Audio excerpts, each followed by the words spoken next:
Hey everybody, hope you're all doing well. My name is Steven and this is the Storytime channel. Today we have some entitled parent stories and our first story of the day is by Dawnfire05. My narcissistic mom claims I ruined her Christmas because I called her out on not wearing a mask, and now she's trying to steal a cat from a stranger's children. I've only been lucid to the fact that my mom is a narcissist and manipulator for a few months now because she always controlled what I could think or say my whole childhood. When I started dating my BF, I moved out from her house and slowly started to see from an outside perspective her true colors. This Christmas just blew me away and I finally ran out of sympathy for her. Now that I feel like I can finally think for myself, I haven't been holding my opinions back from her very much anymore, which is driving her crazy and we get into lots of arguments over it. She's got a weird obsession with having the perfect Christmas and demanding everything meets her crazy standards. And if they don't, she finds someone to point a finger at and say, "You ruined my Christmas." Last year, my BF and I ruined her Christmas because we were too broke to afford nearly any gifts at all for people because we'd just moved and had just started working new jobs. She's upper middle class and is super out of touch with what it's like to be short a couple $100s for rent coming up, and wouldn't listen to any kind of reasoning. This year, I ruined her Christmas by speaking my mind. She and I had gone to Walmart a few days ago, and there were lots of people with their masks pulled down under their noses. On Christmas Eve, when my mom came and picked me up, she started crap-talking all the people at Walmart with their masks down, but while we had been there in the checkout, she had pulled her mask down under her nose, and right behind an older woman with an oxygen tank, no less. I told my mom she can't talk crap because she had done that too, and she told me I need to be quiet and I'm not allowed to talk to her that way. I'm 21, by the way. She started arguing with me and said she was dying and needed to which I said, "What if all those other people were dying as well?" She said, "Stop, I can't do this the entire weekend, you can't be argumentative with me." I said if she can't do it the whole weekend, she should just take me home. I'd gotten out of the car at that point because I needed to go to the print shop and planned to walk home anyway. While I was printing, I got this text, transcribed.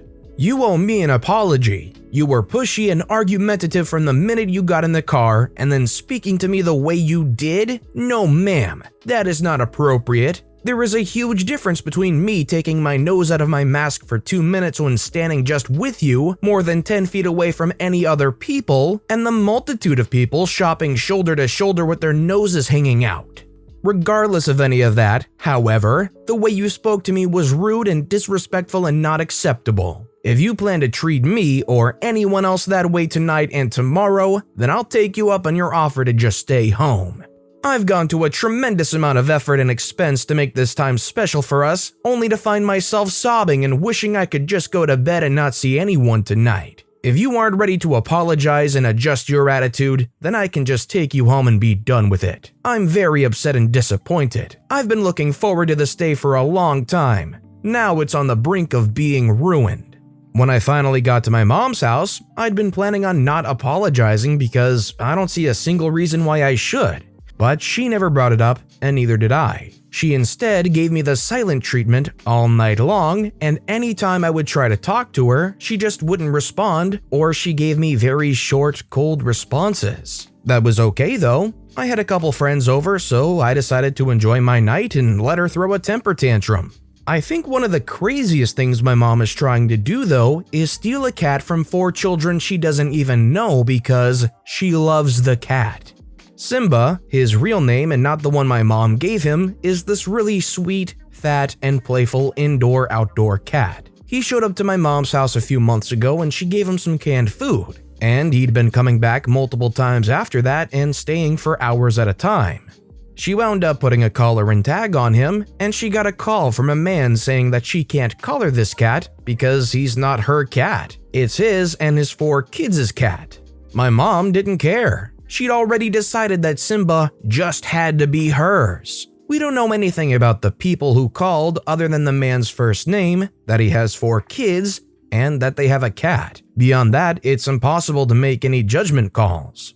My mom kept putting collars and tags on him, and Simba's family kept taking them off. My mom and grandma are trying to find any way they can to say the cat is being abused. They say because he's a rough player, he must be abused by the kids, that because they feed him dry food he's abused, and that the man has called my mom a few times calling her a witch and a-hole and stuff. They say because you can hear the kids playing in another room when he's on the phone shouting and cussing out my mom, that he must be abusive to the kids and the cat.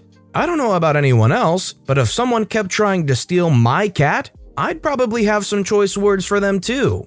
Plus, the man could be standing in his bedroom or outside with the window open when he makes the phone calls. Who's even to know? I've also had cats in the past who'd been abused before I'd gotten them. And in no way does Simba act like an abused cat. He's the sweetest, friendliest cat I've met. He just doesn't like to be picked up and will fuss about it a bit. My mom has put a dog collar with a tag on him and had put a stitch into the collar so he wouldn't be able to slip it off. I tried telling her cat collars are made to break away for a reason, but she didn't care. Before she'd put the stitch into the collar, they found it caught on a big branch, so the poor thing very possibly could have choked to death. He also keeps getting his jaw stuck in the dog collar, since it's made for dog necks and not cat necks. And he could get lockjaw or even break his jaw.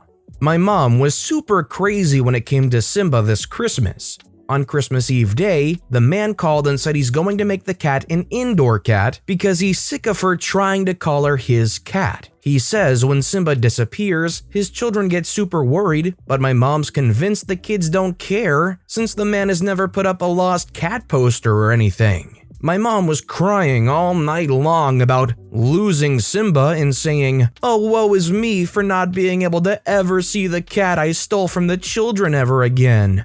My mom tried telling the man that nobody owns cats choose where to go, and he said that his cat is microchipped. My mom wants to call the vet and make them change the microchip information for him. She doesn't think you can steal a cat, but you can steal a dog because in the eyes of the American law, dogs are considered property but cats aren't, and that cats haven't been domesticated as long as dogs have been, so they're still wild animals. A guy in my city has had his lawn inflatables stolen in the night, and my mom is hoping he can get them back and that the thief is caught. Yet in the same breath, she justifies stealing someone's cat. My mom also already has 2 cats that she doesn't give any attention to just because they're not as cuddly. She just wants to steal a cat without even first loving the 2 she already has. And even if she's dead set on getting a more cuddly cat, she's trying to steal one instead of adopting from the shelter. When I was a kid, we had a very friendly cat who would wind up going missing for a week or more because other people would pick him up and take him in. My mom always called them saying that's not their cat and she'd be happy to share him with them if they pay half his vet bills. They always gave the cat back after she said he's already got a family. Any of those people could have told her, "Look lady, you've got 3 kids so clearly he's being abused. I'm doing him a favor. I give him home-cooked meals over your wet canned food. I'll just call the vet and get his chip info changed. I put a collar and tag on him. I changed his name. He's my cat now. Tough crap." She'd throw a fit over that, and I'd know she'd cuss them out or even call the police. I just don't know where my mom gets off with her outrageous hypocrisy. So if this was happening to you and your pet, would you go straight to the police or try and get some kind of legal action going? Because if it's me, as a person that loves their pets dearly, I wouldn't want to be messing around with somebody trying to steal my pet. I would want to shut that down real quick. So let me know your thoughts in the comments down below. Our next story is by Ghetto Duck. Let my baby see the dog. I had an eventful Christmas. Between toxic family members and this situation, Lord knows I'm ready for 2021. So after an incredibly toxic family dinner, my wife and I decided to take our dogs on a walk. I have 2 dogs and both of them are rescues. The first one, named Miles, is a Chunkmeister Supreme, super patient and super kind. The other dog, named Samson, is an anxious mess. He was abused and he barks at random strangers. He is a sweet boy, but we've been working on leash aggression. Anyway, we began our walk around our neighborhood when my wife realized she forgot something. She had Samson and quickly ran inside to grab it. I believe it was gloves. It was cold outside. Don't quote me on that. As I'm waiting in our driveway, entitled mother and entitled brat walk by. It starts off as a normal neighborly talk, and then we wish a Merry Christmas. Entitled brat stopped and pet Miles, which is completely fine with me. Miles likes attention, and he is a sweet dog who can handle it. Entitled mother continues talking when I hear a bark come from our front door.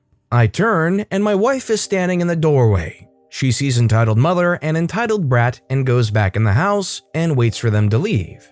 That's always our routine with Samson, as he needs a minute to get used to being on his leash. Entitled brat saw my other dog and ran over to the glass door to look at him. Samson is losing his crap behind the glass, and I quickly run over and try to explain the normal, he had a bad owner before we adopted him, so he is scared.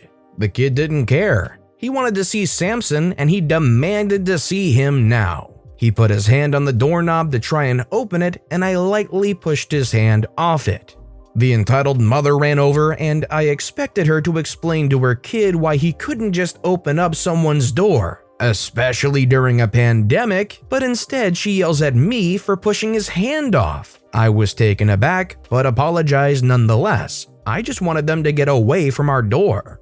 The little boy kept screaming he wanted to see Samson, and I was trying to explain to the mom why that wasn't possible when she crossed her arms and frowned. If he's so violent, maybe I should just call animal control. At this point, my mood is terrible. I look at the woman and tell her that she can get off my property now and have a Merry Christmas. She rolls her eyes and takes entitled brat by the hand and walks to the street. She stands right off my driveway and crosses her arms and tells me that if I bring that dog out and it barks, she's going to call animal control. Entitled brat is still screaming for the dog, and I just look at my wife defeated. I felt like this is the type of woman who would follow us on the walk just to be petty. So I walked back into the house, took my dogs off the harnesses, and my wife and we went on our walk without them. That was fine. When we got back, however, my grandfather was screaming at someone. My wife and I run over to see our back gate open. Entitled brat and elder entitled brat, who is new, so sorry if that's confusing, were standing at the gate of our backyard with my grandpa standing between them. They had a super soaker and were waiting to spray our dogs for being mean dogs. I took the water gun from them and broke it. Then I tossed it into the street. Probably overdramatic, but if Samson was back there when they were sneaking back, this could have gone really wrong. They ran off crying, and the entitled mother came waddling back to our house. We wouldn't answer the door, and so she stayed on our porch for 30 minutes and demanded we buy a new super soaker for her kids. When she finally left, she threatened to crack our gate open in the middle of the night so the dogs would get out. Thankfully, my wife had the right mind to record this, so if anything happens, we can bring it to the authorities. All this to say, please just listen to people when they're working with a reactive dog. Hope everyone here had a Merry Christmas and Happy Holiday. Considering Samson is so reactive and it's a very tense situation, I would call the police regardless and explain the situation. If I found those kids at the back gate between my grandpa trying to spray the dogs with super soakers, knowing it's trying to instigate something, I would have called the police right then. And if the entitled mother was standing on my porch demanding stuff, again, that would make me call the police because there's no reason to deal with that stuff. Also, if I didn't have any cameras, I would very quickly have overnight shipping or something for some kind of outside recording cameras, and I would make it very obvious that the cameras are there in the backyard, the front yard, wherever. Trying to shut this down ASAP is the way to go. And our final story of the day is by Cardiff3. Mom tried to get me kicked from a theme park. So this predates COVID lockdown by only a few weeks. It was my birthday and I had ordered the Iron Man Loungefly Endgame backpack/purse for myself. I love it. It's become one of my favorite items and I'm not really one for purses. It clearly looks like a girl's purse with glitter for the Infinity Stones. Also has I Love You 3000 on the side. Like I said, my birthday. It was before Walt Disney World closed and really before the TP panic set in. We were still trying to figure out what was going on. I decided to go to Magic Kingdom to enjoy myself.